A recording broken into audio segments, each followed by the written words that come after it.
Okay, good evening, fellow hams and anybody else that might be interested. It's Dave here, G7IYK. Before I start this video, sorry about if there's a bit of a hum in the background. That's noise from the power fan noise from the power supply. Anyway, I thought I'd do a quick video on the enhancements I've made to the Regal Spectrum Analyzer, or the PyDSA Python soft spectrum analyzer that I previously did a video on. There's a video a bit further, or there's a introduction to this a bit further down the thread. I originally downloaded or found this Python spectrum analyzer online, and it worked. It connects to my Regal DS1054Z sampling oscilloscope. So essentially what happens is the PC software is sampling or using the oscilloscope as a front end 1 gig sample per second sample box, pulling all the samples into I've got a i7 machine PC.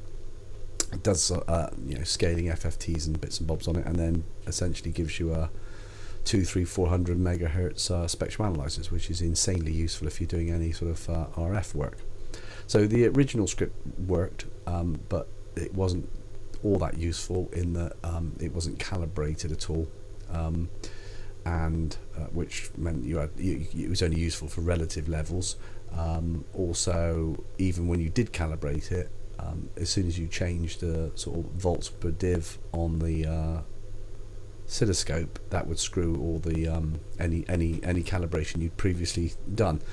So I made various enhancements such that it was properly calibrated into a 50 ohm load, and also as you change the volts per div on the scope, the level on the spectrum analyzer says approximately the same. I mean, I can quickly, I demonstrated this in the previous video, but I can quickly demonstrate that now. So at the moment we've got a 14 meg signal going from unfortunately named FieldTech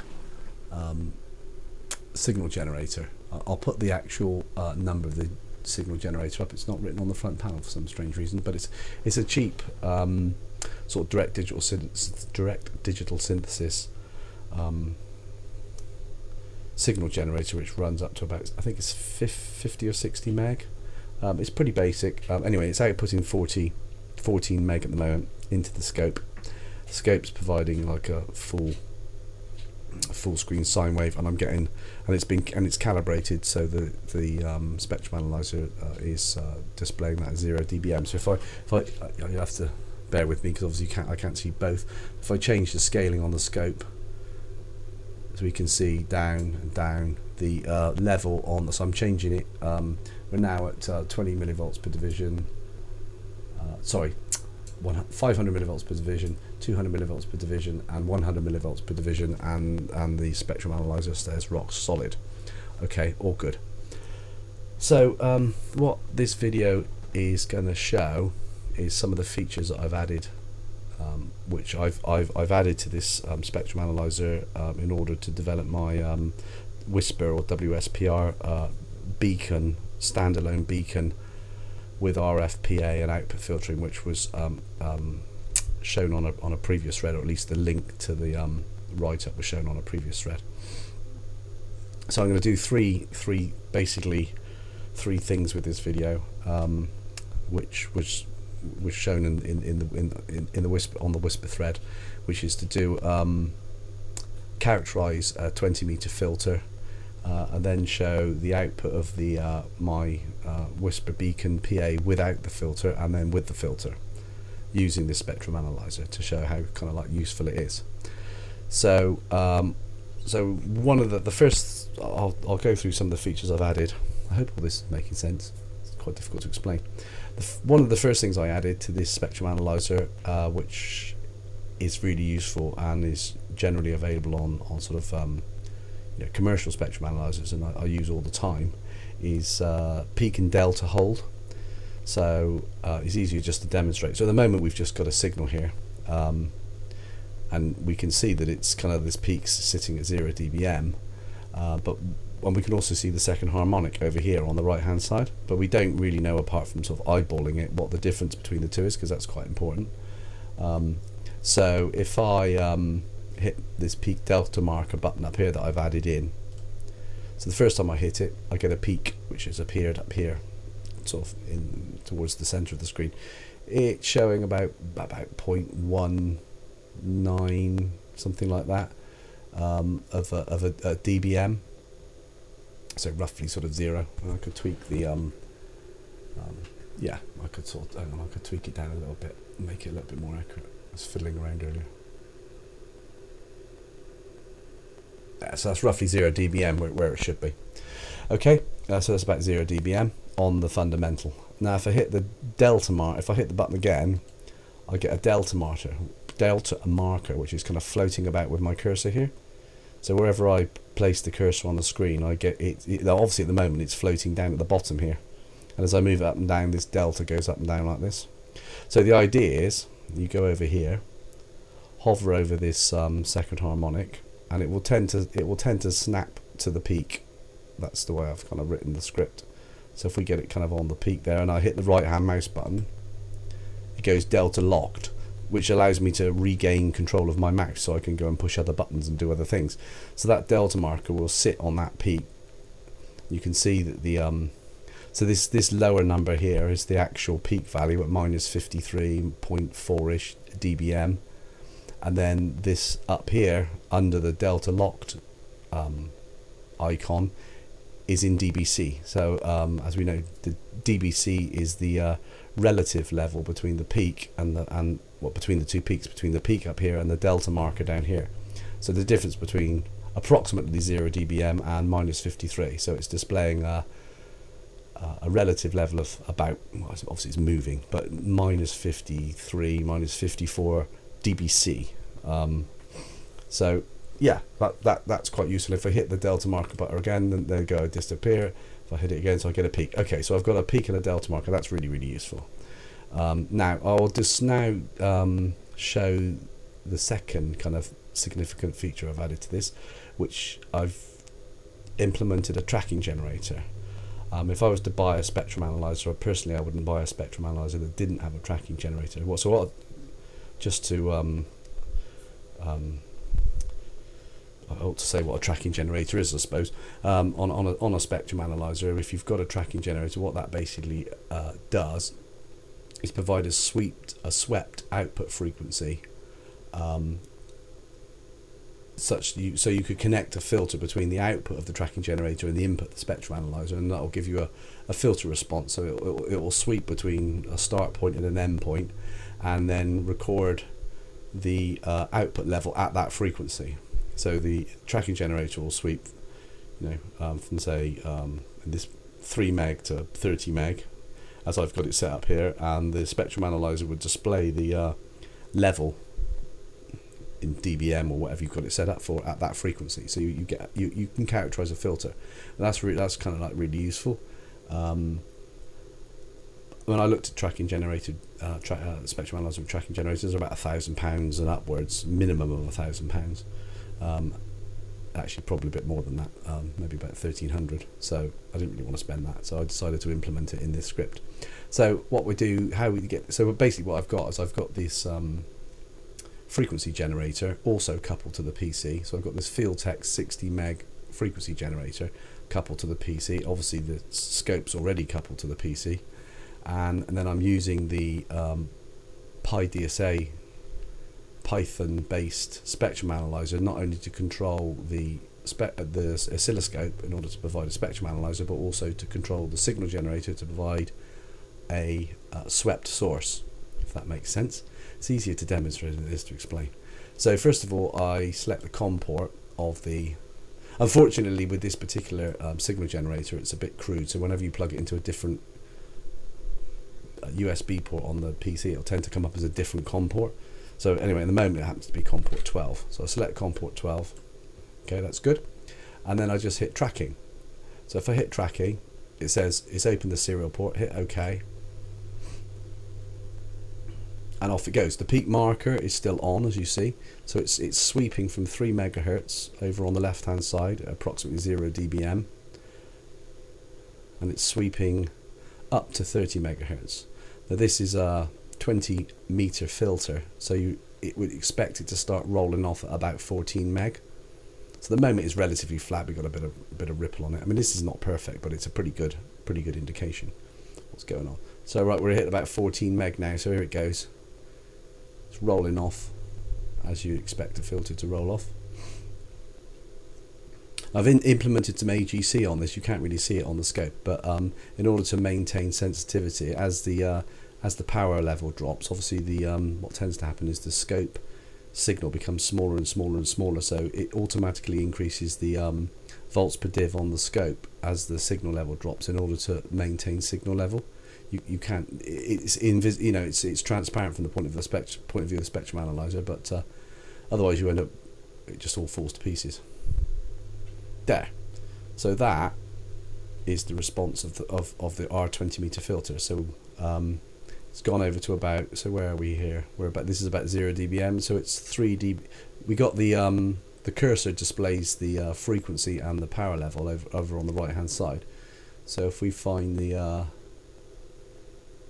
3 dB down points about there, so it's 3 dB down at about 15.2 meg, something like that. And then by the time we get to 28 meg over here, move the cursor around so I get to 28 meg, about there, it's about 55 dB down at 28 meg. So that's quite a nice feature. So I can turn the peak delta marker off like that, so that gives us our response. Now this brings me on to the next feature that I've added, which is the ability to store multiple traces, which is kind of handy if you want to do like a frequency response and then a couple of other measurements and overlay them on top of each other, for either because you want to see it, or for, in the case of my whisper beacon, I wanted to do it in order to document what was happening. So if I go up here and hit store trace, so that's grabbed that now. It's slightly subtly changed color. If I put this back into normal sort of run mode, stop and then start, as you can see, it's grabbed that trace. So what I'm going to do now is I'll stop this video, and then what I'm going to do now is I'm going to replumb my whisper beacon into the spectrum analyzer without the filter, and then we'll look at that response, and then I'll add another little bit to the video where I'll do a similar thing, but I'll put the 20 meter filter in, and we can look at that response. Okay, so I'll be back in a bit. Cheers.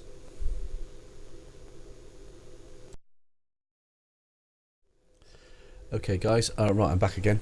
So right now, I've replumbed the system. So now my whisper beacon is outputting, is transmitting on 20 meters from the PA into a 30 dB attenuator. Obviously, I don't really want to put 2 watts into my scope. 30 dB attenuator, and it's terminated with a 50 ohm load. So what I've done in order to make this all correct is I've used the cal plus minus buttons up here, which was another little feature I'd added that I forgot to mention. That allows me to sort of dial in the attenuation that I've introduced. So I've dialed in down the bottom here, you see calibration 30 dB. So that's told the spectrum analyzer that there's a 30 dB attenuator in place.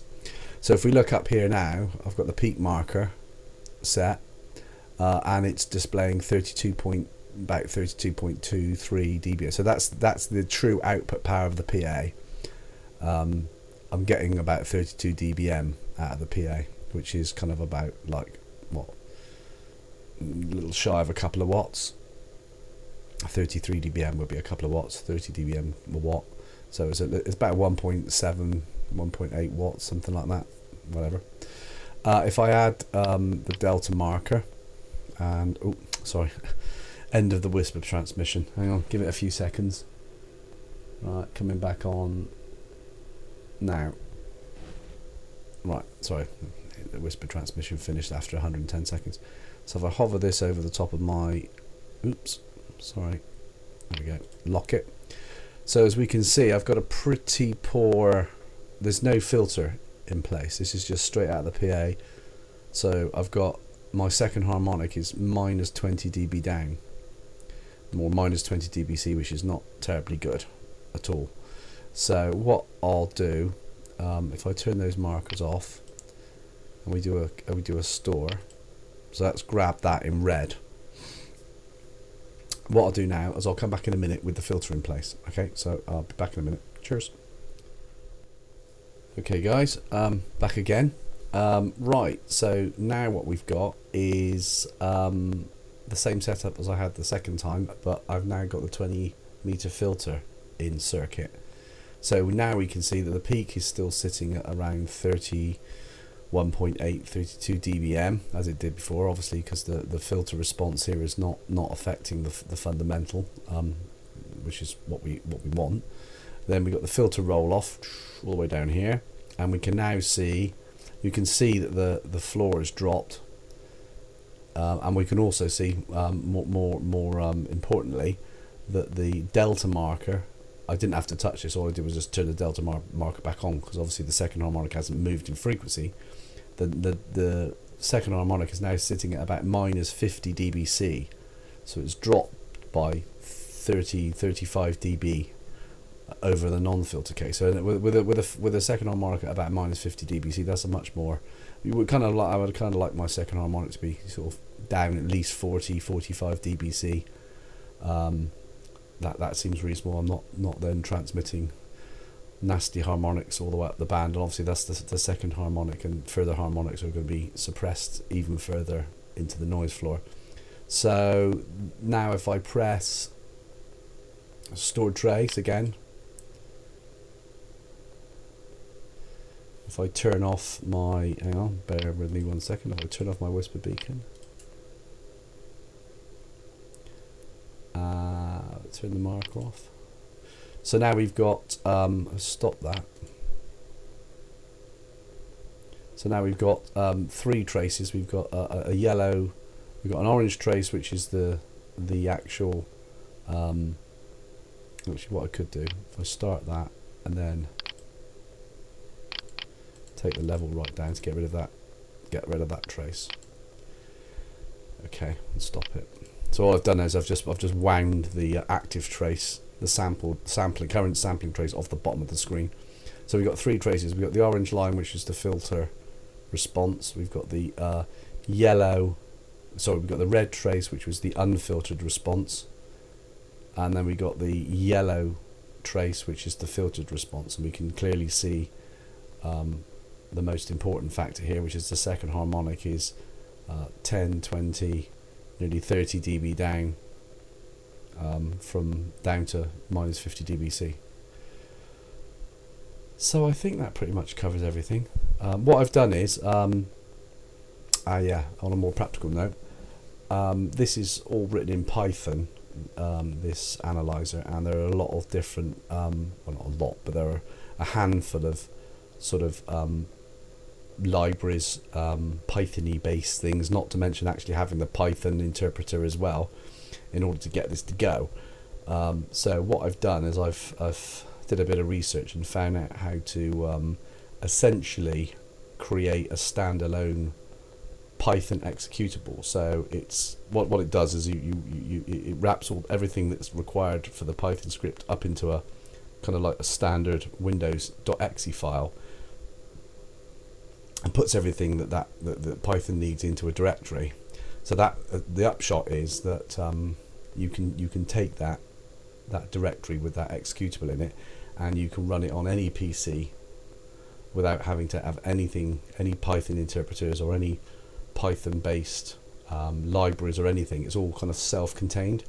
So I'll post a link to that, and that means if anybody happens to have one of these scopes or wants to get one, it's a great scope. It's the Regal DS1054Z. If anybody's got one of those, then they'll be able to download the zip file that I'll post, and then just pop it on the hard drive, and it will just run. And all they need to do is just plug the scope into it, and they've got a spectrum analyzer. So if anybody's got any questions, I think that pretty much explained everything as best I could. Anyway, hope it was interesting. Thanks for watching. Cheers.